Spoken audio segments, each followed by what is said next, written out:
Tumayo po ang lahat at tayo'y makiisa sa Eucharistikong pagdiriwang na pamumunuan ng ating kura paroko, Reverend Father Douglas D. Badong. Sa pahag ng Panginoon, buong bayan ngayon'y nagtitipon upang pagsaluhan ang kaligtasan, handog ng Diyos sa tanan.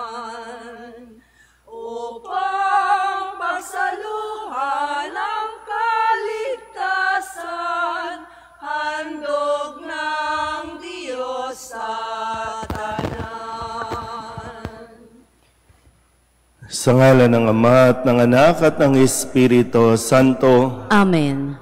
Ang pagpapala ng ating Panginoong Hesu Kristo, ang pag-ibig ng Diyos Ama, at ang makikipagkaisa ng Espiritu Santo naway sumainyong lahat. At sumainyo rin. Mga kapatid, aminin natin ang ating mga kasalanan upang tayo'y maging marapat gumanap sa banal na pagdiriwang. Inaamin ko sa makapangyarihang Diyos at sa inyo mga kapatid, na lubha akong nagkasala sa isip, sa salita at sa gawa, at sa aking pagkukulang. Kaya isinasamo ko sa mahal na Birheng Maria, sa lahat ng mga anghel at mga banal, at sa inyo mga kapatid, na ako'y panalangin sa Panginoong ating Diyos. Kaawaan tayo na makapangyarihang Diyos, patawarin tayo sa ating mga kasalanan at patnubayan tayo sa buhay na walang hanggan. Amen. Panginoon, kaawaan mo kami. Panginoon, kaawaan mo kami. Kristo, kaawaan mo kami. Kristo, kaawaan mo kami. Panginoon, kaawaan mo kami. Panginoon, kaawaan mo kami. Manalangin tayo. Ama naming makapangyarihan, ipagkaloob mo sa iyong sambayanan ang panibagong bugso ng Espiritu na pumuspos kay San Agustin.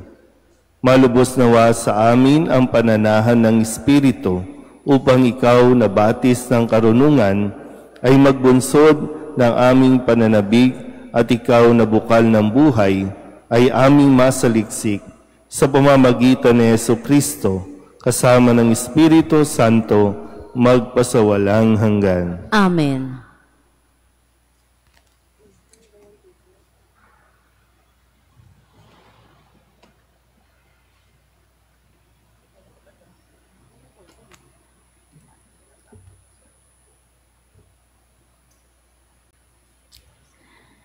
Pagbasa mula sa unang sulat ni Apostol San Pablo sa mga Tesalonika.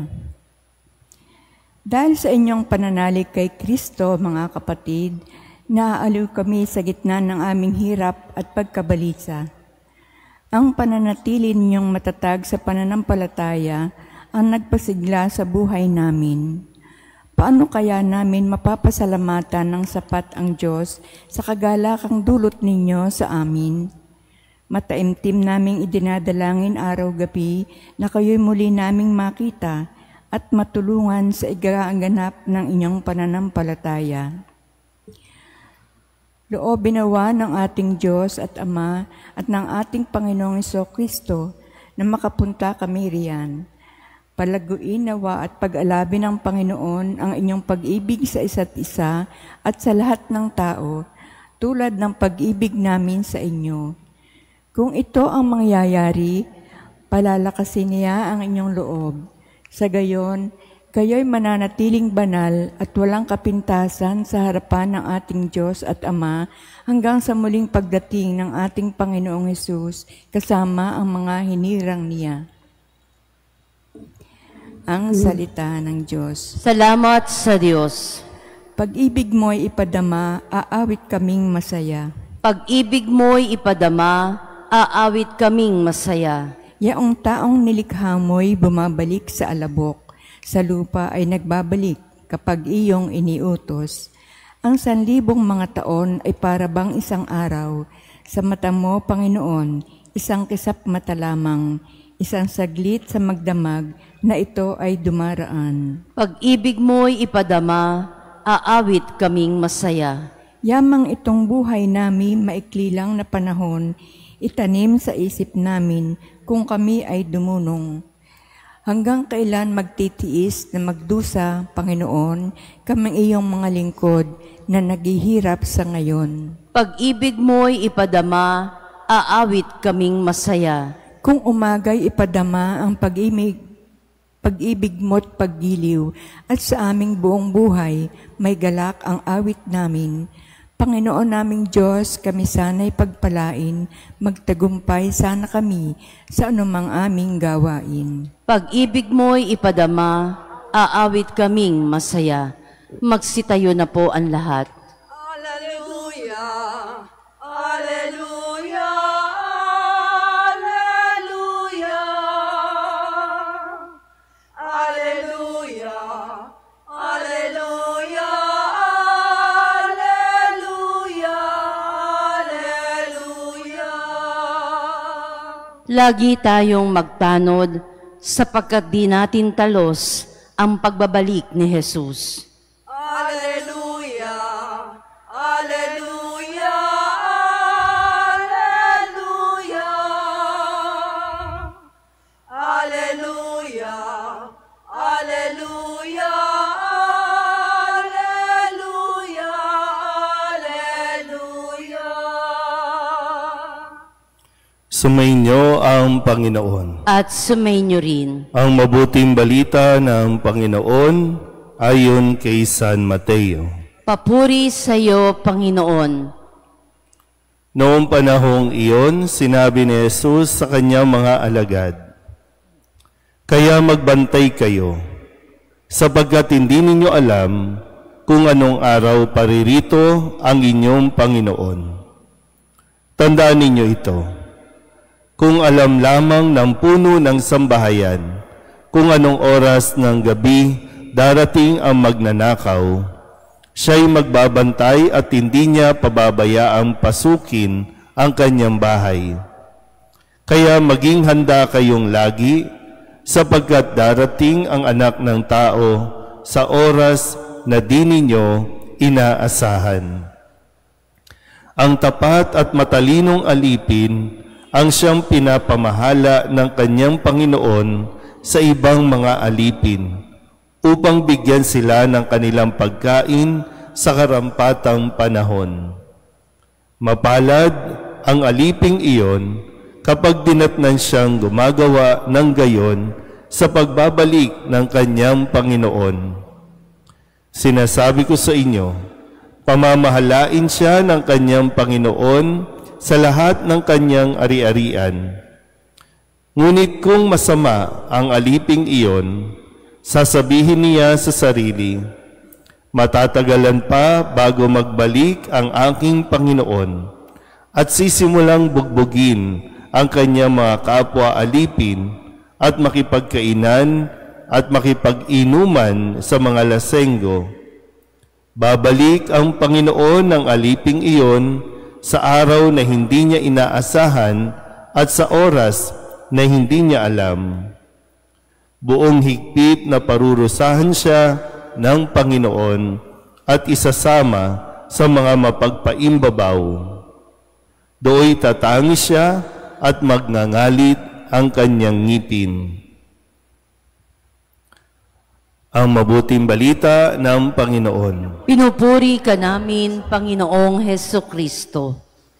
At atin pong ginugunita ang kapistahan ni San Agustin. Siyang anak ni Santa Monica matapos ang kanyang pagbabagong o pagpapanibago sa kanyang kalooban. Siya ay naging isang pari at naging isang obispo sa kalaunan at naging pagturo ng ating pong simbahan. Kaya sa tulong ni San Agustin na nawa tayo rin ay makahanap, masumpungan natin ang kapahingahan sa piling ni Jesus. Kaya sabi niya, no, hanggat hindi niya nakikita o hanggat hindi siya nakakatagpo sa ating Panginoon, ay hindi siya magkakaroon ng fulfillment, no, sa kanyang buhay, sa kung ano man ang kanyang hinahanap. Kaya't nung masumpungan niya si Kristo, naging panatag na at naging nasa tamang direksyon na ang kanyang buhay. At matapos natin marinig din mula kay Jesus ang kanyang panunuligsa, no, sa mga eskriba at mga pariseyo na nagiging paimbabaw lang ang lahat ng kanilang ginagawa, ngayon naman ay kanyang pinapaalalahanan ang kanyang mga alagad na pagdating ng araw, sila naman ang magiging mga lingkod o tagapamahala sa mga iiwanan ni Jesus o ipagkakatiwala ni Jesus, lalong-lalo na ang simbahan, ang lahat ng mga tao na lumalapit at hindi pa nakakalapit o kumikilala kay Kristo. Kaya nga sabi niya, dalawang bagay, no? Maging tapat at matalinong alipin. Maging tapat na hindi aabusuhin ang kanilang kapwa lingkod, hindi aabusuhin ang kapangyarihan na ibinagkaloob sa kanila, hindi aabusuhin ang anumang mga kanilang matatanggap. Maging matalino na dahil hindi alam at walang makakaalam kung kailan darating ang Panginoon. Kaya maganda rin, no, na tayo sa kasalukuyan, mapagnilayan din natin, no, gaano nga ba tayo nagiging tapat at gaano tayo katalino sa atin pong pagsasabuhay ng mga tungkuling ipinagkatiwala sa atin. Bilang magulang, bilang anak, bilang mga empleyado, bilang mga lingkod ng simbahan. Paano nga ba natin susukatin ang ating katapatan at paano natin isinasabuhay? No? Kumbaga, bahagi nga, no, ng ating paglilingkod yung hindi lang tayo magdadasal, hindi lang tayo mananahimik, kundi meron din tayong mga tungkulin, mga responsibilidad. Kaya nga maging ang simbahan po, baka kasi, no, marami din ang nag-aakala na hindi tayo dapat nangingialam, hindi tayo dapat nagsasalita sa mga usapin pang politika, sa mga usapin sa, no, pang labas ng simbahan, dahil malinaw naman dito na bilang mga lingkod, tayo po ay hindi lang basta magbabasa ng Biblia, magdadasal, kundi tayo din ay tutulong sa ating kapwa. Yan nga, di ba, bahagi nito, no? Sasabing sila ang magbibigay ng pakain, sila ang tutulong sa mga may sakit, sila ang... Kaya kung mayroong mga injustices na nangyayari, ang mga lingkod ng simbahan ay dapat manindigan. Dapat tumayo at magpahayag ng pagkadismaya kung paanong si Kristo ay nadidismaya sa mga ganitong pag-uugali. Kaya nga maalala niyo po, no, yung sinabi nung Lunes na hindi dapat kaligtaan ang pagpapairal ng katarungan, pagkahabag, no, na dapat na tinitingnan din sa atin po o sa ating lahat, no, sa ating paglilingkod. Kaya ito po ang inaasahan sa atin na nawa pag dumating ang Panginoon sa buhay natin, masasabi natin na ginawa natin ng buong katapatan at katalinuhan ang ipinagkatiwala sa atin. Amen?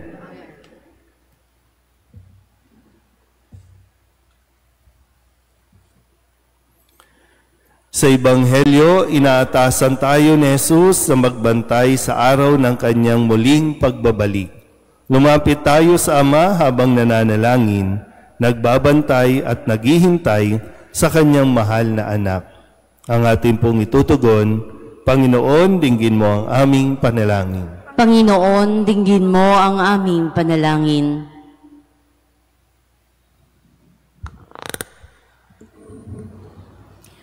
Ang simbahan, naway hindi makontento na lamang sa kanyang mga nagawa, bagkos higit pang ipagpatuloy ang pagpapahayag ng Ebanghelyo ng pagbabalik loob at isakatuparan ang kinakailangang pagpapanibago. Manalangin tayo sa Panginoon. Panginoon, dinggin mo ang aming panalangin. Ang ating mga komunidad, naway maging mga karapat-dapat na lugar para sa pagtatayo ng kaharian ng Diyos sa pamamagitan ng ating paggalang, pagmamahal at pagkalinga sa isa't isa. Manalangin tayo sa Panginoon. Panginoon, dinggin mo ang aming panalangin. Tayo naway maging laging handa sa pagdating ng kaharian ng Diyos sa pamamagitan ng ating pananatiling gising at hindi natatakot. Manalangin tayo sa Panginoon. Panginoon, dinggin mo ang aming panalangin. Ang mga may sakit at mga naghihingalo, naway matagpuan ang kalooban ng Diyos sa kanilang mga pagsubok at pagdurusa. Manalangin tayo sa Panginoon. Panginoon, dinggin mo ang aming panalangin. Ang mga tapat na yumao, naway matagpo ang handa sa pakikipagkita sa Panginoon na kanilang matagal nang hangaring makita ng hayagan. Manalangin tayo sa Panginoon. Panginoon, dinggin mo ang aming panalangin. Idulog din natin sa Panginoon ang ating mga personal na kahilingan at mga panalangin para sa ating mga pamilya. Kasama din ang mga kahilingan ng mga nanonood sa online. Lahat ng mga misang pasasalamat, espesyal na intensyon, agarang paggaling ng mga may sakit at ang lahat ng mga kaluluwa na inihiling na ipagdasal sa misang ito.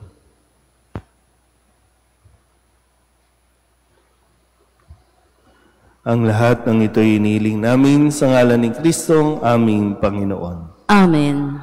Handog namin sa iyo, Ama, ang tinapay at alak na ito. Handog ng bayang umaasa, sumasamba't nagmamahal sa'yo. Handog namin sa iyo, Ama, ang tinapay at alak na ito. Handog ng bayang umaasa, sumasamba't nagmamahal sa'yo. Manalangin kayo mga kapatid upang paghahain natin ang kalugdan ng Diyos sa mga makapangyarihan. Tanggapin nawa ng Panginoon itong paghahain sa iyong mga kamay, sa kapurihan niya at karangalan, sa ating kapakinabangan at sa buong sambayanan niyang banal. Ama naming lumikha, sa pagdiriwang namin sa pagtubos ng iyong anak sa amin, maihain nawa ngayong ginugunita si San Agustin ang pakikinabang sa matapat na pagsasama sa panandang ito ng pag-ibig at pagkakaisa. Sa pamamagitan ni Jesucristo kasama ng Espiritu Santo, magpasawalang hanggan. Amen. Sumainyo ang Panginoon. At sumainyo rin. Itaas sa Diyos ang inyong puso at diwa. Itinaas na namin sa Panginoon. Pasalamatan natin ang Panginoong ating Diyos. Marapat na siya ay pasalamatan. Ama naming makapangyarihan, tunay ngang marapat na ikaw ay aming pasalamatan sa pamamagitan ni Jesucristo na aming Panginoon. Ngayong si San Agustin ay pinararangalan sa pamumuhay niyang totoong uliran at pagiging maaasahan sa panunungkulan. Kaya't si Jesucristo na maaasahan sa katapatan ay inihahayag sa pangangasiwa sa sambayanan. Ang malasakit ng mga ulirang tagapangasiwa noon ay nagpapatuloy magpahanggang ngayon sa mga panalangin kanilang iniuukol. kaysa ng sambayanan mong dito'y nagtitipon. Kaya kaysa ng mga anghel na nagsisiawin ng papuri sa iyo, na walang humpay sa kalangitan, kami nagbubunyi sa iyong kadakilaan. Santo, Santo, Santo Panginoon Diyos ng mga hukbo, napupuno ang langit at lupa ng kadakilaan mo, o sana sa kaitaasan. Pinagpala ang naparirito sa ngalan ng Panginoon, o sana sa kaitaasan. Ama naming banal, ikaw ang bukal ng tanang kabanalan, kaya't sa pamamagitan ng iyong Espiritu, gawin mong banal ang kaloob na ito upang para sa aming maging katawan at dugo ng aming Panginoong Hesu Kristo. Bago niya pinagtiis ang kusang loob na maging handog, hinawakan niya ang tinapay, pinasalamatan kaniya, pinaghati-hati niya iyon, iniabot sa kanyang mga alagad at sinabi, "Tanggapin ninyong lahat ito at kanin, ito ang aking katawan na ihahandog para sa inyo."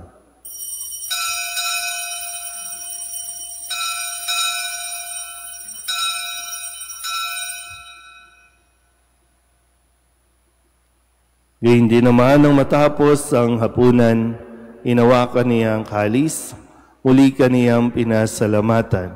Iniabot niya ang kalis sa kanyang mga alagad at sinabi, "Tanggapin ninyong lahat ito at inumin. Ito ang kalis ng aking dugo ng bago at walang hanggan tipan. Ang aking dugo na ibubuhos para sa inyo at para sa lahat sa ikapagpapatawad ng mga kasalanan. Gawin ninyo ito sa pag-alaala sa akin."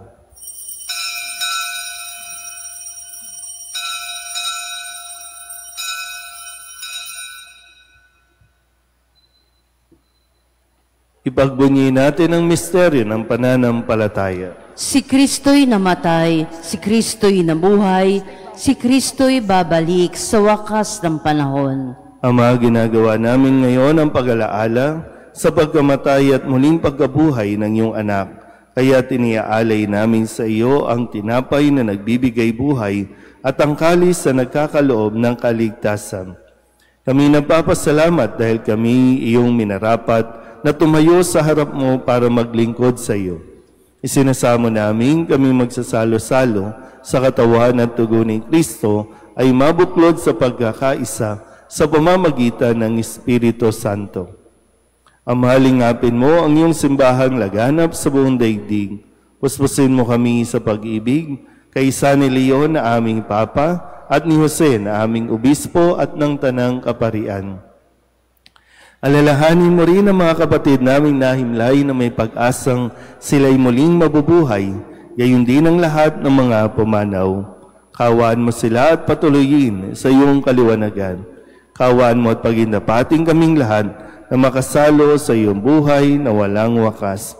Kaysa ng mahal na Birheng Maria na Ina ng Diyos, ng kabiyak ng puso niyang si San Jose, kaysa ng mga apostol at ng lahat ng mga banal na namuhay dito sa daigdig ng kalugod-lugod sa iyo, may pagdiwang nawa namin ang papupuri sa kararangal mo sa pamamagitan ng iyong anak na aming Panginoong Hesu Kristo. Sa pamamagitan ni Kristo, kasama niya at sa Kanya, ang lahat ng parangal at papuri ay sa iyo, Diyos Amang makapangyarihan, kasama ng Espiritu Santo, magpasawalang hanggan.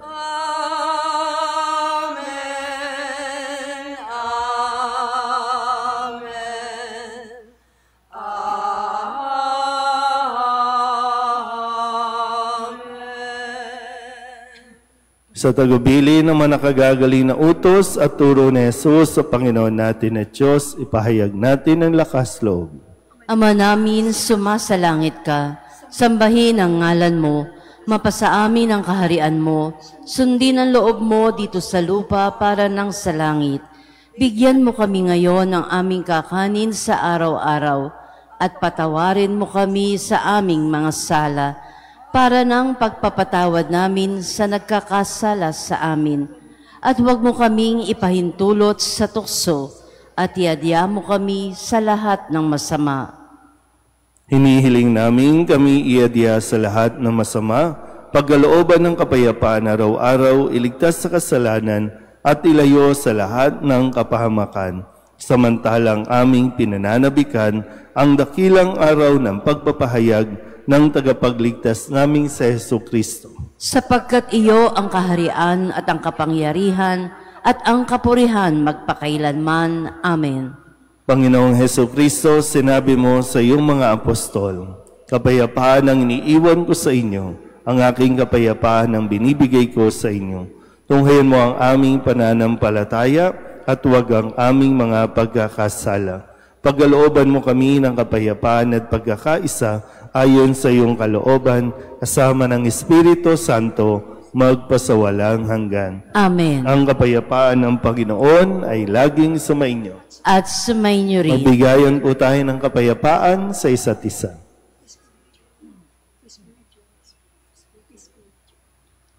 Kordero ng Diyos na nag-aalis ng mga kasalanan ng sanlibutan, maawa ka sa amin. Kordero ng Diyos na nag-aalis ng mga kasalanan ng sanlibutan, maawa ka sa amin. Kordero ng Diyos na nag-aalis ng mga kasalanan ng sanlibutan, ipagkaloob mo sa amin ang kapayapaan. Ito ang kordero ng Diyos. Ito ang nag-aalis ng kasalanan ng sanlibutan. Mapalad ang mga inanyayahan sa kanyang piging. Panginoon, hindi ako karapat-dapat na magpatuloy sa iyo, ngunit sa isang salita mo lamang ay gagaling na ako.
Panalangin sa karangalan ng Nuestro Padre Jesus Nazareno.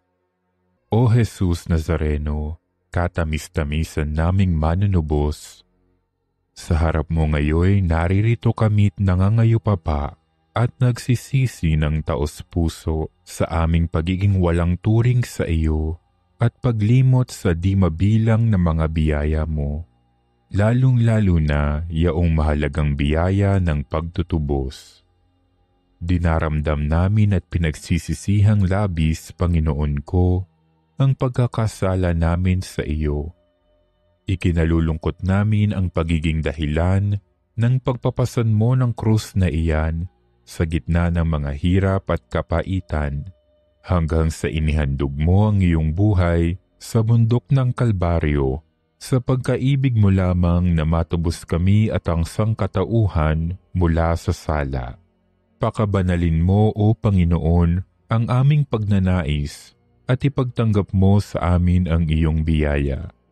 Maging tagapamagitan nawa ang iyong ina, ang kalinis-linisang Birheng Maria.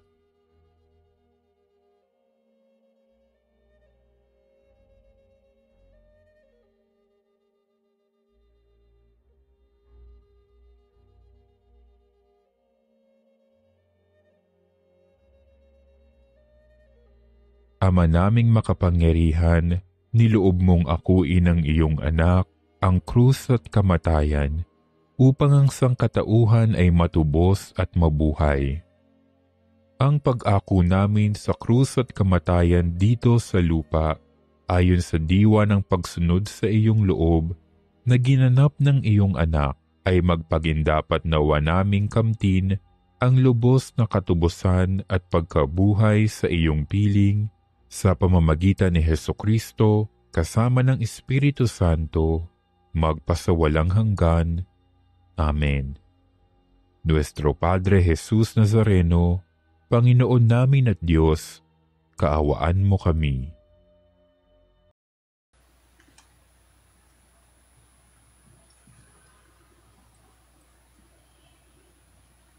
Magsitayo na po ang lahat. Manalangin tayo. Ama naming mapagmahal, ang pakikinabang namin sa hapag ni Kristo ay magpabanal nawa sa amin upang kami mga kaanib niyang tumanggap sa Kanya ay maging talagang siya sa pamamagitan din niya kasama ng Espiritu Santo magpasawalang hanggan. Amen. Sumainyo ang Panginoon. At sumainyo rin. At pagpalain kayo ng makapangyarihang Diyos, Ama at Anak, at Espiritu Santo. Amen. Tapos sa banal na misa, humayo tayo sa kapayapaan ni Kristo. Salamat sa Diyos. Dal mo ang ingas ng pag-asa at ang awit namin pakinggan na tunay nating makakamtan ang buhay na walang hanggan.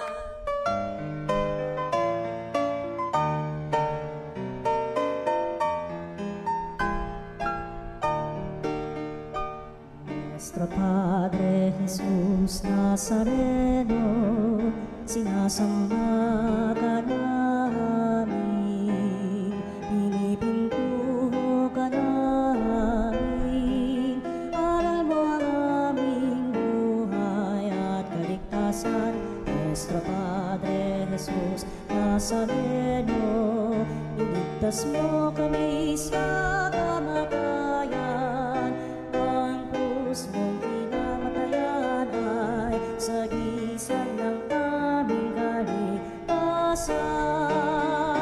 Nuestro Padre Jesus Nazareno, dinarangal ka namin. Nuestro Padre Jesus Nazareno, inulwalhati ka namin. Nuestro Padre